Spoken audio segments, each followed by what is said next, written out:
What's up, guys? David Falla here, and I know before you guys start mentioning something, I know I'm so sorry I haven't been posting videos. I'm sorry. You know what? I've been working on something very special, and it's taking all my time, and I haven't been able to post, but I'm back. That's what matters, right? I'm back. So I'm back. I do have a lot of footage actually to post. I just need time to work on it, right? But guess what? When I was working on something else, I found this video. I recorded this video like a year and a half ago, I will say, and it was a super good video. I don't know why I never posted it. So I found it, I edited it, and I thought it was a really valuable video just because it's gonna help you guys see how I used to cut before, like a year and a half ago, and you can see compared to the videos now how everything has evolved, how I got better at editing, how I got better at cutting hair, how I got better at many things. I have not gotten better at getting haircuts because you guys can see. Look at my hair. Look at this hair. Isn't this crazy? This is like from like a crazy person, right? And I'm a barber. Imagine that. I'm a barber, and this is how I look all the time. But anyway, guys. So let's start with the video. Let me know what you guys think, and I'll keep you posted on that super secret project that I'm working on.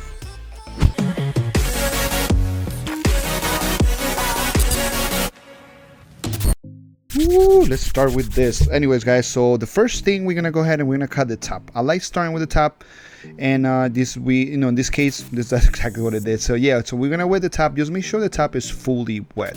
You know, if you just wet the top, then when you're creating your sections, when you're pulling the hair, when you're elevating the hair, it's not gonna be even. It's not gonna be consistent. So then you're gonna have problems, right? So after the hair is fully wet, then we're gonna go ahead and start cutting.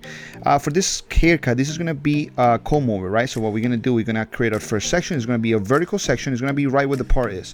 We're gonna go ahead and cut our first section. How you can see, I'm not cutting too much because this is going to be a longest section. We're going to kind of over direct this section to the rest of the head, so like that this is going to be our longer section, right? So we're going to go ahead and take another section, how you can see, and now we're going to go ahead and we're going to over direct that first section to that middle section, right? So then that was going to create more length, and this is going to how I said, we're going to keep the first section longer. We want the first section to be longer because the longer hair is going to push shorter hair, right? That's the way it works. So that's what we want to do. So we're going to go ahead and create even another section. So pretty much 3 sections so far, and then we're going to go ahead and do the same. You can see I'm over directing all the hair to the middle, and that's going to create length, right? The reason why I'm doing it like this, I should be actually taking smaller sections, but what I'm going to do, I'm going to cross check everything. So then yeah, it's going to be more work, but how I said, like, this video is old. I think I recorded this video probably like over a year ago, so my techniques have changed, but I mean they have changed some. You know, I became more efficient, right? And then you can see on the newer videos, but pretty much the concepts are there, right? So shapes, all that stuff, right? So we're creating a square shape on this side of the head, and then on the other side we kind of want to round it a little bit, right? Because this client, for example, he has thick hair. So when you have thick hair, when you leave those corners, sometimes it's way too thick and it's hard to manage. So you can see I'm kind of pulling the hair 90 degrees from the head just to kind of be able to round it a little bit, and it's going to remove some of that bulk, you know, and this is going to allow the client to be able to style his hair a little bit better.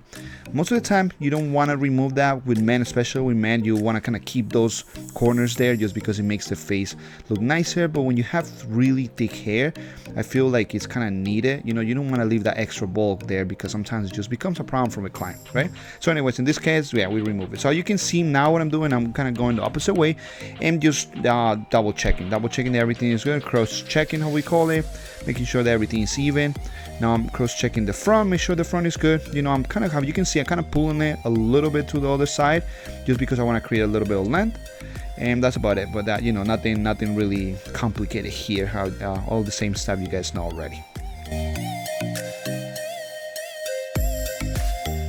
Continue. We're gonna fully dry the hair. Some people always ask me, oh, why start with the top, then you gotta dry and then you're gonna cut the sides? But you know what, for me it's easier to create the shape on top first. Once I have the shape, then it's easy for me to create the fade. Well, that's just me, that's my way of doing it, but you know, everybody has their own way. Before I forget, guys, I switched my Instagram name. I think it was just part of like my brand and all that stuff, so I kind of created a new handle for myself. So if you guys are not following me, don't forget to follow me at I am David Falla on Instagram. And yeah, let's continue. So you can see I'm just blow drying the hair in the direction I want it to stay. So, and I'm blow drying the front a little bit up because that's the way I want the haircut to be. So we're gonna go ahead with the fade, right? We're gonna go ahead and use our Supra or whatever trimmer you have, or even the machine with a lever close, whatever works for you. In this case, I'm using the 3 zeros actually. Now I have a 5 zeros, so that's what I usually use. But in this case, I guess I didn't have a 5 zeros, so I'm using the 3 zeros. And pretty much what you can see, I'm going like a mid fade, right? I'm just kind of doing like a mid fade. The reason why I'm doing is because this is gonna be more like it's gonna be like a mid to high fade. So I'm going a little bit higher with my first guideline. But since I already created my shape on top, this is gonna be super easy to blend, right? Because I just gotta kind of blend that line into the top that is already cut. You know, that's why I like cutting the top first, because when you you do the fade first and then you do the top, then you gotta blend the top to the sides, right? So in this case, I'm not gonna have to do that. I'm just gonna start fading right to the top. And we're gonna go ahead and use an electric shaver to bolt the bottom under that guide. Just always remember, guys, to leave a small guide between, like a more space, right? A small space between the shaver and your first guideline with the zero, right? Because sometimes people that have thick hair, if you don't leave that small guide, then you might see a line there, and that line sometimes is hard to remove, right? So that's why I always leave a little line, and then if I need to blend it, I use the same shaver to blend it, or sometimes I use a trimmer. I use like kind of like the corners of the trimmer just to kind of remove that line just in case I need it, but I always leave a little space. So in this case, that's exactly what I'm gonna do. Like, his hair is so thick that he left like a small line, so I'm gonna remove it using my trimmer. These trimmers, I don't have them anymore, but when I had them, they were zero gap, so they were super sharp, so they remove anything, right? So that's exactly why I'm using it here. If you're having problems removing the line of your shaver, probably what it is that either you're not kind of flicking your wrist when you're shaving to not make like a strong line, or you are probably you don't have a trimmer that is sharp enough to remove those lines. Anyway, so our second guideline actually is gonna be using the machine with the lever open. You can see this video is old because I still have my Oster fast feed, which I love this machine. It's one of the best machines, honestly. I just hate the cables. I just couldn't deal with the cables anymore, so I had to get rid of them. So how you can see, I'm making my first guideline. This is gonna be around, like, I would say, like almost an inch, like a little bit less than an inch, just because I want to create enough space between that first guideline and the second guideline. I want my fade to be kind of a little spread out, so that's why I'm making this guide a tiny bit thicker. And pretty much I'm gonna start just blending right away. Just start closing the lever little by little. Little by little, you start closing that lever, and then obviously as you close it, you don't go as high anymore until you see that line goes, disappears. If you see that anything is still dark, then you just go back with the corner and try to like hit those dark spots just so you can remove them. But it's you know what, this is just kind of like practice, guys. Like, I can show you the steps all you want, but if you don't practice it yourself, it's difficult to learn, right? Because you got to see what it feels to move the machine in a certain way, and use the corners and all that stuff. So just watch the video, and whatever you learn from it, just go ahead and practice it. So here I'm using my favorite technique. That's a clipper over comb. Guys, I do all my haircuts using this technique. Actually, I do them at the shop. Like, for YouTube, I try to use guides just because I think it's easier to learn. But this is how I do all my haircuts. So anyways, guys, yeah, I'm using this technique just to kind of blend and create my shape. Actually, I'm creating my shape that I already had from the top. I'm just continuing that shape to the sides, so it has a strong square shape. What can I tell you? Just it's all about the angle that you use on the comb, right? That's the best way I can describe it. It's kind of hard. This is a hard technique to explain on video. It's easier to do in person because the person can see the angles I'm using. But yeah, pretty much just put the combing angle, see how much hair you're gonna cut, and then if you think that that's the right angle, the right shape that you're trying to build, then you cut it. If not, then you rearrange, right? That's it's kind of hard how to say it. One day when I find a way to explain it, I'm gonna definitely make a video about it.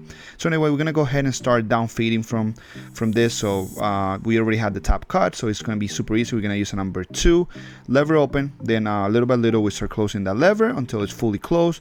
Then when you don't hear the machine cutting anymore, or you don't see that it's cutting anymore, then you switch. That's exactly when you will switch guides or plastic guards or whatever you wanna call it.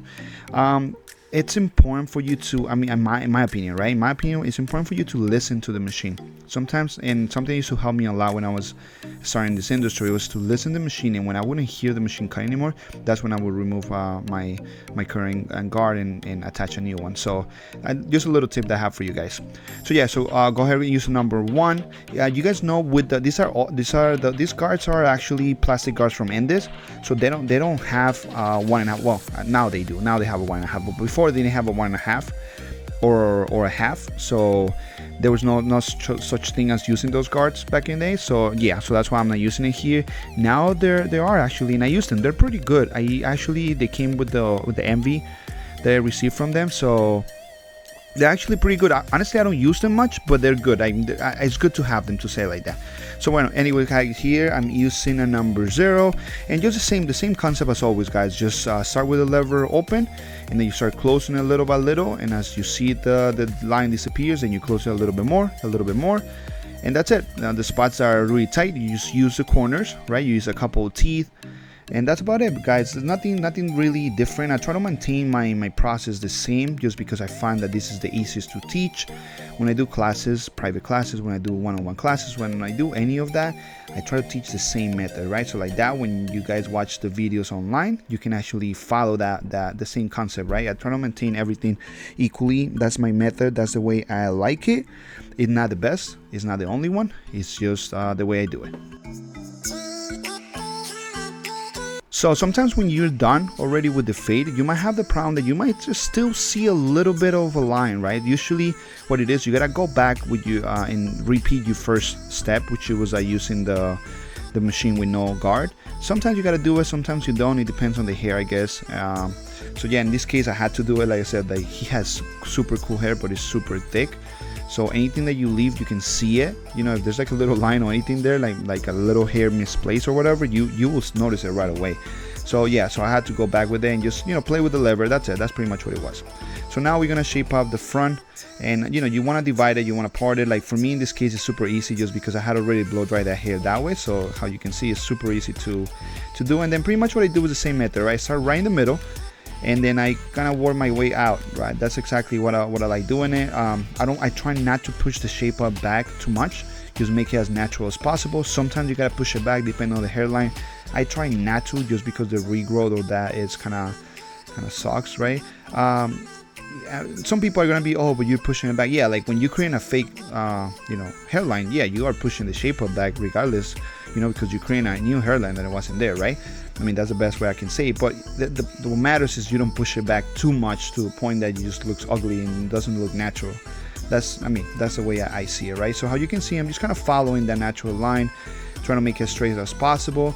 I always look in the mirror, make sure that everything is even on the mirror. Sometimes when you're looking at things from close, you might see it that it's one way, but as soon as you look at it from far, you look in the mirror, you're like, damn, like it's not straight, it's crooked. So it's important. Use your mirror, guys.